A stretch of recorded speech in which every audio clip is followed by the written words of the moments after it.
왜 현대 사회에서는 은행은 의심받으면 안 될까요? 아이러니하게도 은행은 본질적으로 매우 의심스러울 수밖에 없는, 의심을 받을 수밖에 없는 그런 구조적인 기관이기 때문입니다.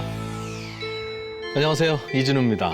오늘은 위기, 경제 위기, 금융 위기, 이런 위기에 대한 이야기를 좀 해볼까 합니다.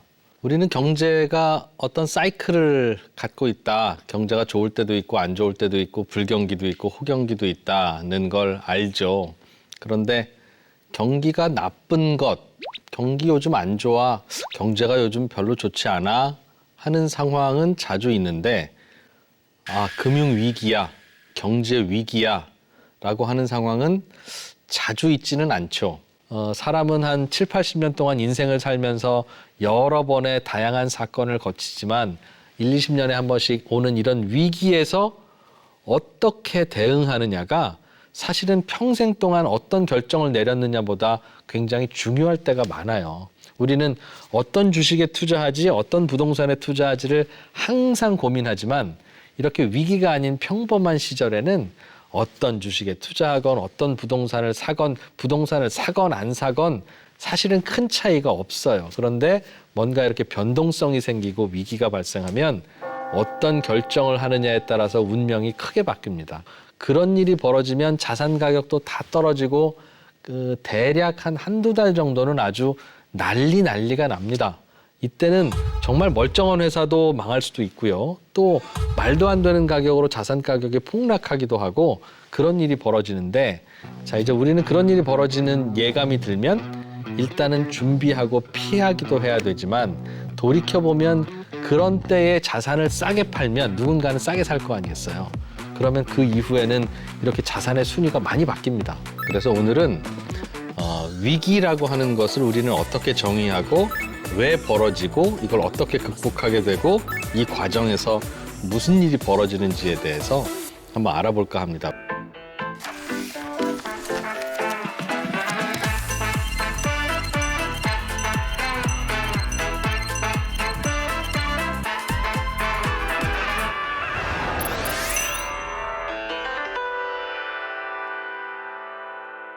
금융위기, 경제위기는 매우 다양한 형태가 있지만 그 본질은 하나예요. 은행, 현대 경제 시스템을 돌아가게 만드는 엔진이자 심장인 은행이 의심받는 상황. 이게 되면 이건 위기라고 부릅니다. 우리는 평생 모은 돈을 다 은행에 맡기고 그냥 은행에 통장 하나, 카드 하나 그거 갖고 수시로 숫자를 확인하면서 무사히 잘 있구나 안심하면서 잠들잖아요. 내 돈 잘 있구나. 그런데 내 돈 진짜 잘 있는 거 맞아요? 잘 있는 거 맞죠. 왜냐하면 언제든지 가서 찾을 수 있다면 그건 잘 있는 거니까. 그런데 평소에는 그 말이 맞습니다. 그런데 우리의 경제 생활은 그렇게 벌어지고 그렇게 이루어지고 있는데 은행에 분명히 잘 있을 것 같은 내 돈이 문제가 생길 것 같으면, 즉 정확히 말하면 네 돈 잘 있어 라고 항상 확인해 주던 그 은행이 어느 날 쓰러지거나 항상 확인을 해줄 수 있는 상황이 안 될지도 모른다면 뭔가 은행이 의심받기 시작하면 이건 아예 거래를 못하게 되는 거예요. 이게 바로 위기입니다. 우리는 이런 위기를 금융위기라고 하기도 하고 경제위기라고 부르기도 하는데 사실은 둘은 같은 의미예요. 굳이 엄밀하게 구별하려고 하면 의미가 약간은 다르긴 한데 거래 자체가 마비되고 중단되고 은행들이 쓰러지고 하는 게 이제 금융위기이겠는데, 이렇게 금융위기가 되면 사람들이 금융거래를 못하니까 그렇게 되면 받을 돈 못 받고 줄 돈 못 주고 하다 보면 거래가 안 일어나고 그렇게 되면 당연히 경제에 문제가 생기죠. 그러면 그게 이제 경제위기가 되는 거고요. 거꾸로 경제에 위기가 생기면, 경제가 아주 나빠지면 은행에서 돈 빌려간 사람 혹은 대출해 간 기업들이 그 돈을 못 갚게 될 테고, 그럼 그게 이제 금융위기로 연결되는 거거든요. 원래 불경기 같은 좀 간단한 상황은 그냥 시간이 해결해 주는 경우도 있고 그냥 기다리는 거 말고는 별로 할 방법이 없는 경우가 많지만, 은행이 불안해지면 사람들은 은행으로 뛰어가기 시작하고 이걸 뱅크런이라고 하죠. 은행 가서 예금을 인출하고 이런 사태가 벌어지면 이거는 시간이 해결해 주지 않아요. 빨리 경찰이 출동하거나 정부가 나서서 해결해야 되는 문제고요. 그만큼 급박하게 벌어지는 거고 그걸 우리는 이제 위기라고 표현합니다. 전국에 미분양 아파트가 예를 들면 많아져요. 그러면 그 아파트 사업에 처음에 돈을 빌려줬던 그 수많은 작은 금융회사들이 많을 거 아니겠습니까?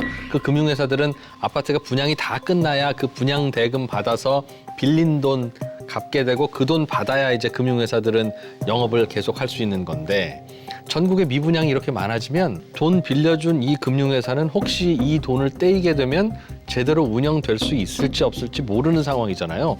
어떤 은행이 얼마나 빌려줬는지 아무도 모른다더라라고 하면 전국의 그 정도 규모의 금융회사들은 모두 의심을 받게 되고 이게 막 소문 번지고 그러면 사람들이 다 이제 가서 예금을 찾아오려고 하는 그런 뱅크런이 일어납니다. 조금만 더 확산되면 이게 은행의 위기로 벌어질 수도 있는 이제 그런 일인 거죠. 이게 위기냐 아니냐 이제 이걸 구별하는 유일한 조건은 은행이 의심받기 시작하냐 은행까지는 괜찮냐 이제 여기서 기준을 둔다고 보시면 될 거예요.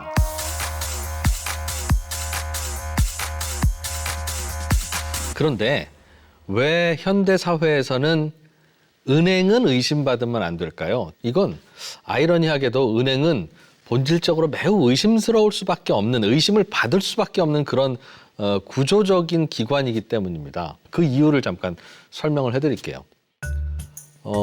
사람들은 예전에는 금을 돈 대신 썼습니다. 즉 돈을 금으로 썼고 금이 돈이었어요. 그리고 은행은 처음에는 금을 보관하는 창고였습니다. 진짜 금을 계속 이렇게 들고 다니면 위험하잖아요. 그러니까 실제 금은 보관해 놓고 금 보관증을 은행으로부터 받아서 들고 다녔어요. 그러다가 금 필요하면 이제 은행에 달려가서 금 보관증 보여주고 금을 받아오고 이런 식으로 은행을 이용했는데 이제 은행에 가서 금 보관증을 보여주면 그 금을 준다는 걸 여러 번 사람들이 경험하고 나니까 이제 금이 필요한 일에서도 그냥 그 금보관증을 서로 주고받으면서 거래를 합니다. 은행은 그럼 그때 무슨 생각을 하게 됐냐면 야, 사람들이 금을 맡기기만 하고 찾으러 오질 않네? 그럼 이 금을 그냥 갖고만 있지 말고 내가 이자를 받고 그냥 금을 빌려줘 보자 라고 해서 은행 간판에 남는 금 빌려드립니다 이렇게 써붙이고 이제 대출 영업을 시작했던 거예요. 손님 이거 금덩어리 갖고 다녀봐야 위험하기만 하고 무겁기만 하잖아요. 그러니까 저희가 이 금 1kg 대신 금 보관증 1kg을 써드릴 테니 그냥 이걸 빌려가시죠 라고 제안을 할 수 있고 금 빌리러 오는 사람도 그래 금덩어리나 이 금 1kg 보관증이나 시중에서 똑같이 사용되니까 아주 좋은 아이디어군요. 그냥 금 보관증을 저한테 대출해 주세요 라고 해서 금 보관증을 갖고 가요. 그런데 은행은 지금 매우 용감하게 사람들이 맡겨놓고 안 찾아간 금 중에 금덩이 하나 가지고 보관증 2장을 발행한 겁니다. 이런 일을 은행이 하기 시작한 거예요. 그러니까 이런 대출이 일어나는 순간 은행이 보관하는 금덩이는 10개인데 시중에는 금 보관증이 많이 돌아다니게 됐죠.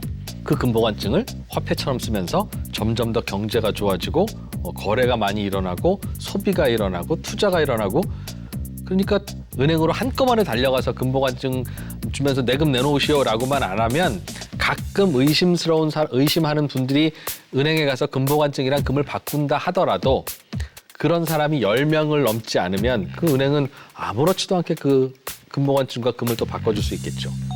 그런데 현대은행도 똑같은 구조입니다.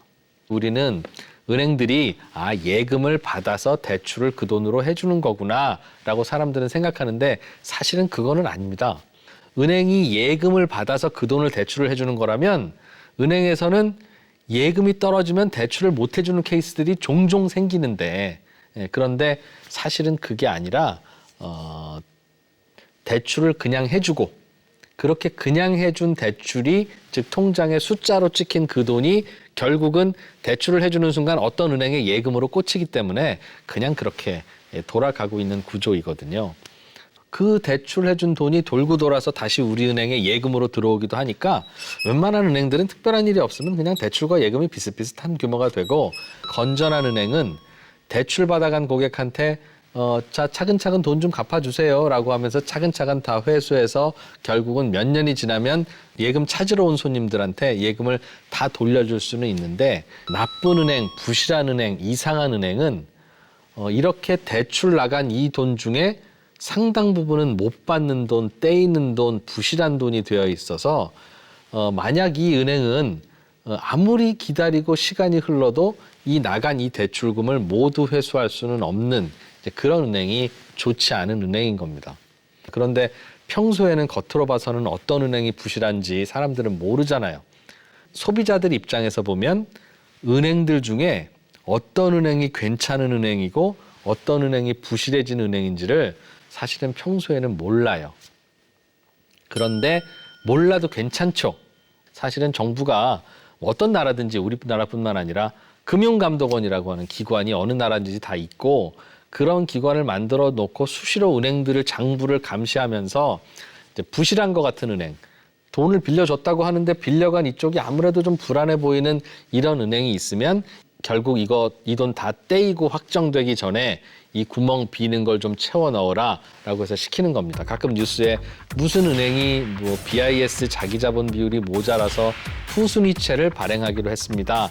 그런 좀 듣기에 어려운 뉴스가 들리기도 하는데요. 그건 쉽게 번역하면 금감원이 어떤 은행 장부를 조사하러 갔더니 대출해준 돈 중에 좀 회수가 어려울 것 같은 그런 돈이 꽤 있어서 이게 다 회수가 안 되면 은행 주주들 대상으로 증자를 해서 메우든 아니면 후순위채라는 걸 발행해서 그 돈을 조달해서 메우든 하여간 돈을 좀 더 구해와라.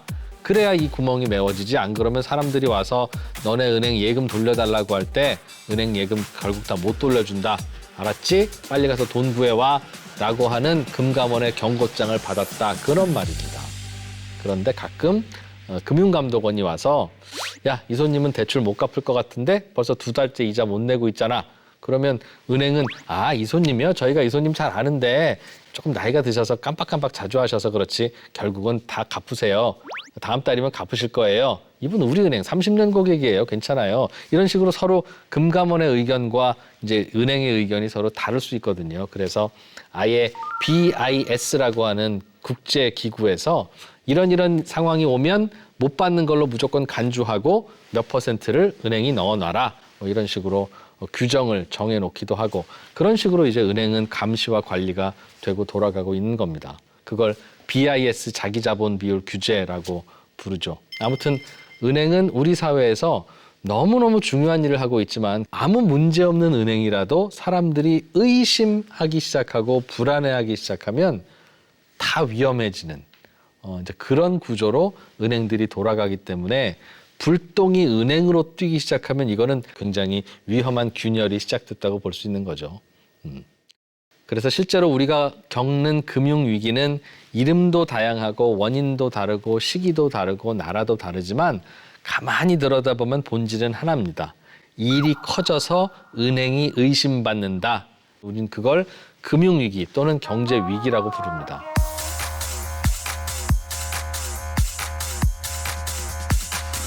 가장 우리가 잘 알고 있고 최근에 경험한 금융위기가 2008년의 서브프라임 모기지 사태. 어떤 분들은 그때 리만 브라더스가 파산을 했다고 해서 리만 사태라고도 부르는 그 글로벌 금융위기가 있는데, 이것도 역시 이걸 금융위기라고 부르는 이유는 은행들이 의심을 받을 수 있는 상황으로까지 번졌었기 때문이에요.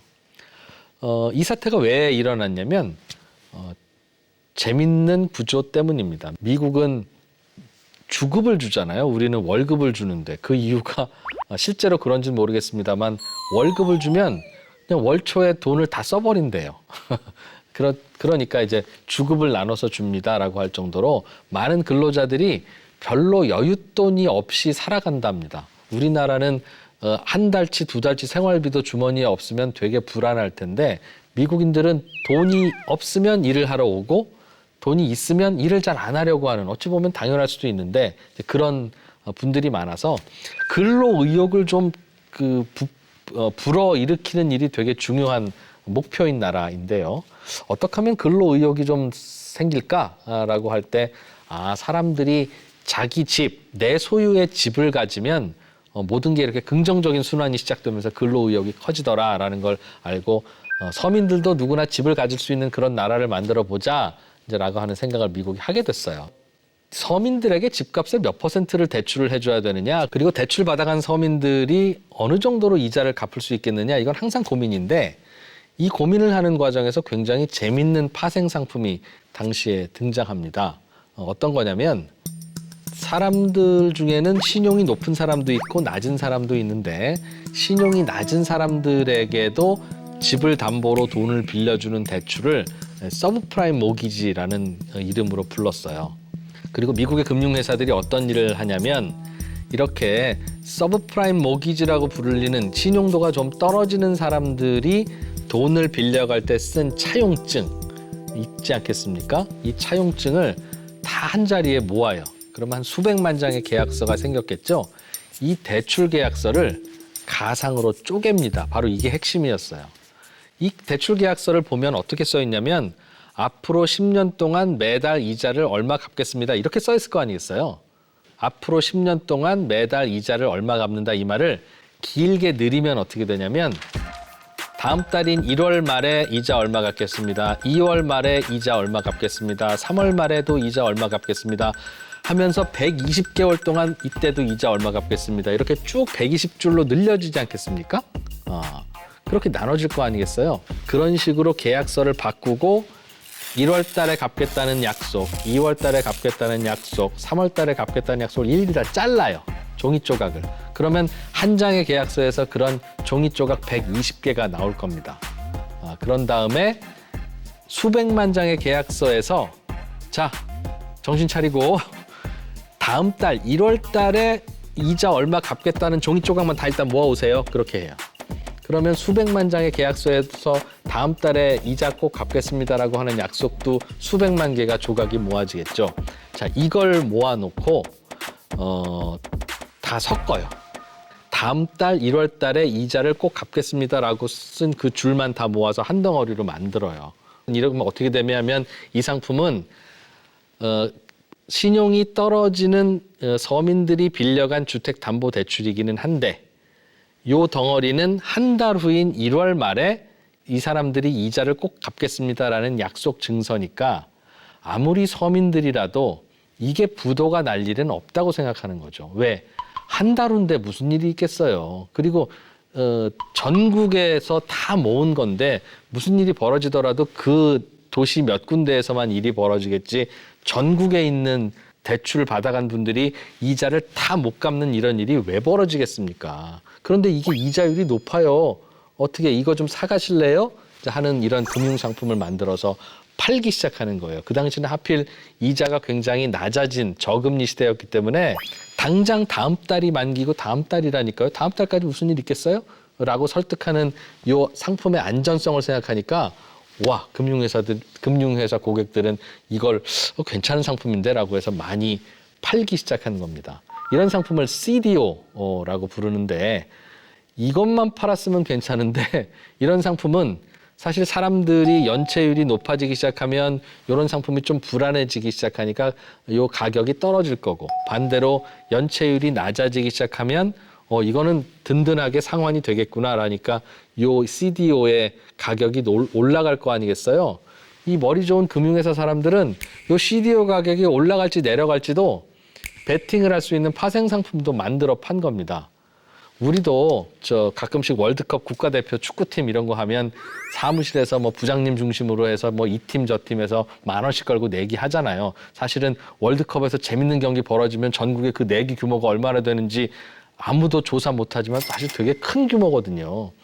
그런데 이 CDO라고 하는 것이 어떻게 움직이는지까지도 내기 상품을 만들어서 팔고 혹시라도 그 내기에 이기거나 지면 뭐 얼마를 주는 보험 상품도 나오고 또 그 보험 상품의 가격이 오르내리는 거에 또 베팅하는 그런 상품을 만들고 이런 식으로 이 서브프라임 모기지를 기반으로 만든 금융상품 가지고 온갖 재밌는 장난을 다 해놓은 겁니다. 영화 빅숏이라고 하는 그 영화는 바로 그 장면을 영화로 만든 적이 있는데 영화 빅숏에서 설명한 그 설명을 그대로 가져오면 도박하는 사람 둘이 있는데 이 도박하는 사람 둘만 도박을 한 게 아니라 도박하는 사람 둘의 뒤에도 수많은 관중들이 모여서 이 사람이 이길 건지 이 사람이 이길 건지를 놓고 또 도박을 하고 그걸 카메라로 중계하고 있으면 이 카메라 중계 방송을 보는 수많은 사람들이 또 거기서 또 도박을 하는 그런 식의 도박판이 벌어졌었습니다라고 설명을 합니다. 축구 경기라고 하면 이 축구 경기가 예상 외의 결과가 나오면 전국에서 돈 잃은 사람들이 얼마나 많겠어요. 그런데 애초에 바로 다음 달이고 바로 2달 후인데 이렇게 전국의 모든 대출 받아간 사람들이 갑자기 다 문제가 생기는 일이 과연 있겠습니까? 라는 개념의 상품이었는데요. 재밌게도 이런 일이 벌어졌습니다. 왜냐하면 그때는 국제 유가가 많이 비싸지던 시기였어요. 그런데 미국인들은 휘발유가 우리나라로 치면 쌀 같은 그런 생필품입니다. 그래서 미국인들은 그 당시에 휘발유 가격이 배럴당 4달러가 넘어가면 그렇다고 기름 안 넣을 수는 없고 외출 안 할 수는 없으니까 사람들이 소득에서 휘발유 넣고 나면 남는 돈이 적잖아요. 그러니까 이게 막 식료품도 잘 못 사 먹고 이제 이런 상황이 벌어진다는 거예요. 유가가 배럴당 4달러 이상으로 이렇게 올라가니까 전국의 서민들이 서브프라임 모기지 대출을 못 갚기 시작하는 거죠. 처음에 이 서브프라임 모기지 대출은 일부 못 갚는 사람이 생길 수는 있지만 어떻게 전국에서 동시다발적으로 못 갚는 일이 생깁니까? 미국인데 라고 생각해서 만든 상품인데 유가가 비싸지니까 서민들 주머니는 어차피 다 똑같았던 거예요. 전국에서 동시에 연체하는 일이 벌어져서 난리가 났는데요. 이 난리가 난 이 상품을 워낙 많은 사람들이 내기를 하면서 팔다 보니까 누가 얼마를 갖고 있는지 알 수가 없어졌고 그래서 불안한 사람들은 야, 내가 거래하는 은행도 저런 상품 많이 갖고 있다가 아마 손해 많이 봤지 아마 잘 모르겠는데 일단 내 돈 빼고 볼까? 라는 생각을 갖기 시작한 거예요. 그래서 너도 나도 이제 예금 인출을 시작하려고 하고 또 거기에 투자했던 상품들은 펀드였으면 펀드 인출 못 하십니다. 이런 발표도 나오고 하니까 막 난리가 난 거죠. 그게 미국의 서브프라임 모기지 사태의 전말이었는데 이거를 글로벌 금융 위기라고 불리는 이유는 이렇게 금융기관에서 생긴 일이 은행들의 신용을 건드리고 은행들까지도 의심받는 상황을 가져온 아주 심각한 결과였기 때문에 그렇게 부르는 겁니다. 우리나라도 금융위기가 한 번 있었죠. 이건 환율에서 시작된 위기였습니다. 근데 환율이라고 하는 건 뭔지는 아실 텐데 환율은 안정적인 게 좋은가요? 아니면 막 흔들리는 게 좋은가요? 라고 물으면 모든 사람들은 안정적인 게 좋아 라고 답을 합니다. 왜냐하면 환율이 안정적이어야 무역도 하고 무슨 판단도 하고 계획도 세우죠. 매번 이렇게 바뀌면 계획이 안 생기지 않겠어요. 당시에는 그냥 무역을 하는데 불편하다는 이유로 거의 환율을 고정시켜 놨었어요. 고정 환율이 편하니까. 대략 1달러는 800원 이 상황에서 뭐 큰일이 없으면 그냥 10원, 20원 정도만 움직이도록 이제 그렇게 해놨고 우리나라뿐만 아니라 다른 나라도 그랬습니다. 그런데 1995년에 역플라자 합의라고 하는 게 있었습니다. 이건 뭐냐면 10년 전인 1985년에 플라자 합의를 거꾸로 바꾼 건데요. 1980년 초에 일본은 전 세계에서 제일 잘 나가는 나라였어요. 그래서 일본은 뭘 만들기만 하면 전 세계에 히트를 치는 그러다 보니 일본 제품만 잘 팔리고 미국 제품은 안 팔리는 그런 상황이 벌어져서 1985년에 미국이 일본만 부르기 미안하니까 독일까지 불러서 야, 너희 나라 두 나라는 돈 가치를 좀 끌어올려라. 그래서 그 이후로 10년 동안 일본 돈 가치가 2배로 올라갑니다. 그래서 일본 땅을 팔면 미국 땅을 다 살 수 있어요. 이런 말이 그래서 나온 거예요. 일본 돈 가치를 억지로 끌어올려야 되는 상황 때문에 일본의 수출이 발목이 잡히고 그렇게 해서 어려움을 겪다가 그로부터 10년 후인 1995년에 일본이 미국한테 가서 우리 이렇게는 더 이상 못 살겠어. 제발 좀 우리의 환율을 다시 좀 정상화시켜 주시오라는 요청을 했고 미국도 하필 그때 작은 금융 위기가 하나 있어서 미국이 재정을 동원해서 미국의 문제를 해결해야 될 상황이었는데 이 재정을 동원할 때 미국의 채권을 어디에다 팔아야 될지 고민하다가 일본을 좀 살려주고 일본한테 우리 채권 사라고 해야 되겠다라는 생각으로 미국이 이번에는 그래 알았어 일본 돈 가치를 다시 낮추도록 하여라 라고 하는 조치를 취해 줍니다. 그래서 1년 만에 무려 36%나 일본 돈이 가치가 내려가요. 일본 돈 가치가 갑자기 내려갔는데 우리나라 돈 가치는 미국 달러에 그냥 연동해서 비슷하게 운영되고 있었으니까 이제 우리나라 수출이 잘 안 되겠죠. 그래서 IMF 외환위기 직전에 우리나라는 경상수지 적자가 계속 늘어나고 있었어요. 그러면 야 이게 달러가 자꾸 부족하구나라는 걸 느꼈어야 되는데 하필이면 그 무렵에 우리나라는 금융개방이라는 걸 하면서 외국에 있는 투자자들이 한국 주식이건 한국의 무슨 기업에 돈을 빌려주건 하는 외환 거래를 자유화하는 그런 정책을 같이 펴고 있다 보니까 수출로 들어오는 달러는 줄었지만 외국에서 빌려오는 달러가 많아지니까 그냥 그걸로 별일 없는 것처럼 넘어갔던 겁니다. 그리고 외국은 이자가 쌌잖아요. 그러니까 그 당시에 우리나라 기업들은 외국 돈 빌리기가 쉬워졌는데 이자도 싸네? 그러면 이 돈을 빌릴까? 고민하다가 환율이 바뀌면 우리는 갚을 때 외국 돈으로 갚아야 되니까 혹시 문제가 생길 수 있겠는데 라는 생각을 했지만 그 당시에는 우리는 고정 환율이었잖아요.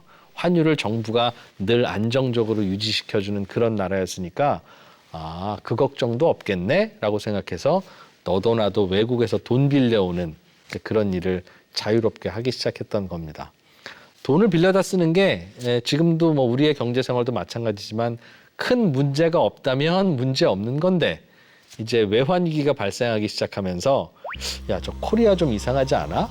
수출도 잘 안 되고 경상수지도 적자인데 저거 저러다 저 나라 망하는 거 아니야? 라는 생각을 갑자기 스물스물 투자자들이 하기 시작하면 투자자들이 한국에 투자하던 거 빌려주던 돈을 다시 빼기 시작할 수 있는 겁니다. 수출로 벌어들인 돈이었다면 그냥 다시 나가는 일이 없을 텐데 빌려온 돈이었기 때문에 그냥 빠져나가는 외화를 어떻게 막을 방법이 없어서 어쨌든 그렇게 해서 벌어졌던 그 외환의 위기, 그게 우리나라의 IMF 외환 위기, 금융 위기라고 불렀던 사건이고요. 마찬가지로 이때도 우리나라는 은행들이 의심을 많이 받으면서 은행들이 많이 망했어요. 어떤 기업이 해외에서 돈을 빌려와서 그걸로 투자를 하고 했습니다만 그 돈은 그 기업이 직접 빌려온 게 아니라 은행이 외국에서 빌려다가 그 기업한테 준 거니까 돈 갚아야 할 의무는 은행이 갖고 있었던 겁니다. 그러니까 결국은 대한민국이라고 하는 은행들의 은행이 그 은행을 보조해주고 지원해주고 하면서 문제를 해결했어야 되는데 그게 달러가 부족하니까 불가능했고 그래서 한번 대한민국이 망했다라고 부를 수 있는 IMF 외환 위기가 있었던 건데 사실은 대한민국이 망한 게 아니라 대한민국이 보증을 섰던 은행들이 한 번씩 다 망했던 그런 일이었죠. 역시 이제 은행이 의심받기 시작하는 상황이었으니까 우리는 그거를 금융위기라고 불렀던 겁니다. 그 당시에도 우리나라는 은행에 돈을 맡겨놓은 많은 국민들이 있었는데 그 국민들은 어떻게 했을까요? 그 당시에는 은행이 망하면 어떻게 보장해준다 그런 법조차 없었고 예금보험공사도 없었고 5천만 원까지 예금 보호해주는 제도도 없었어요.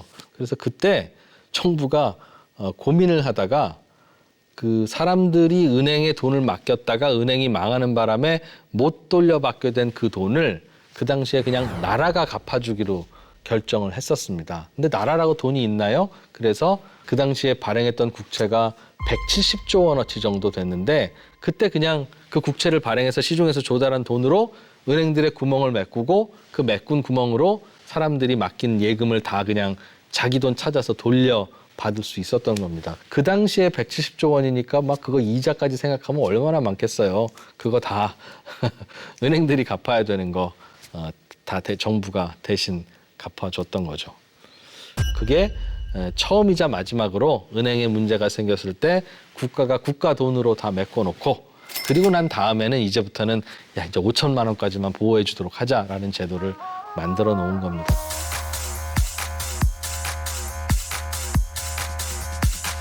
네, 지금까지는 금융위기라는 게 어떤 건지 그리고 실제로 발생했던 금융위기는 어떻게 발생한 건지 그 이후에는 어떻게 수습이 됐는지 이제 그 설명을 좀 드렸는데 앞으로도 비슷한 일이 벌어지게 되면 가능하면 그 신호를 좀 우리가 빨리 깨달으면 좋겠다라는 생각에서 아마 야 금융위기라는 건 예전에 외웠던 거야 라는 걸 귀담아 듣고 계실 겁니다. 야 곧 금융위기 오니까 조심해 라고 하는 신호는 사실은 금융시장에서 먼저 던져줍니다. 1번 신호가 바로 금리예요. 금리. 위기가 닥치기 시작하면 이 위기를 금융시장이 먼저 감지를 하고 돈을 안 빌려주기 시작합니다. 아주 신용도가 높은 대기업이나 뭐 정부에게는 돈을 빌려주지만 신용도가 낮은 기업에게는 돈을 안 빌려주기 시작해요. 그런 일이 벌어지면 신용도가 조금 낮은 기업들은 그래도 돈을 빌려야 연명이 되니까 필사적으로 빌리려고 하고 그 과정에서 어찌 그럼 어떻게 이자는 15% 주실 수 있어? 하면 드리겠습니다. 아니 18%는 어때? 드리겠습니다. 이렇게 되는 거잖아요. 그러니까 이자가 자꾸 올라가요. 시중에 이자율이 자꾸 올라가고 특히 신용도가 떨어지는 기업들의 이자가 올라가기 시작하면 아, 요거는 뭔가 위기의 징조일 수 있겠구나라는 걸 우리는 알 수 있습니다. 두 번째는 환율에서도 알 수 있어요.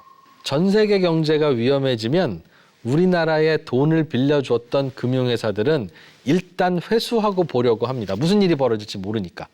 계속 빌려줘봐야 이자 더 받는 거 있는데 그거 이자 몇 푼이나 더 받겠다고 그 리스크를 감당하겠어요. 그러면 어떻게 됩니까? 달러가 모자라게 되잖아요, 우리나라는. 그래서 우리나라 외환시장에서 달러가 부족해지면서 환율이 올라가요. 환율이 올라갈 때마다 다 위기입니까? 아, 그거는 아닐 수 있어요. 환율이 올라가는 원인은 여러 개가 있으니까. 그런데 야, 이게 일이 벌어졌는데 위기인지 아닌지는 잘 모르겠는데 라고 하면 우리는 제일 먼저 외환시장에서 환율을 보면 대충 알 수 있어요. 환율이 같이 올라간다. 아, 이러면 이건 좀 문제가 있는 거일 수도 있겠구나라고 좀 더 긴장하면 되고 환율이 안 올라가 그러면 조금 좀 지켜봐야 되겠네라는 생각을 할 수 있는 거죠. 그러니까 위기의 신호들이 어떤 게 있는지를 미리 좀 알고 관찰하고 해석할 수 있는 건 굉장히 중요한 정보일 수 있겠죠. 그러니까 우리는 이 금융위기, 경제위기가 벌어지면 언제 벌어지는지, 어떤 신호를 보내는지, 무엇을 우리는 해야 되는지를 잘 공부를 해둬야 되는데 나의 두 번째 교과서 이번 시간에는 그래서 위기, 금융위기, 경제위기에 대한 특징들을 몇 가지 설명을 드렸습니다. 저는 여기까지고요. 다음 시간에 또 재미있는 주제로 찾아올게요.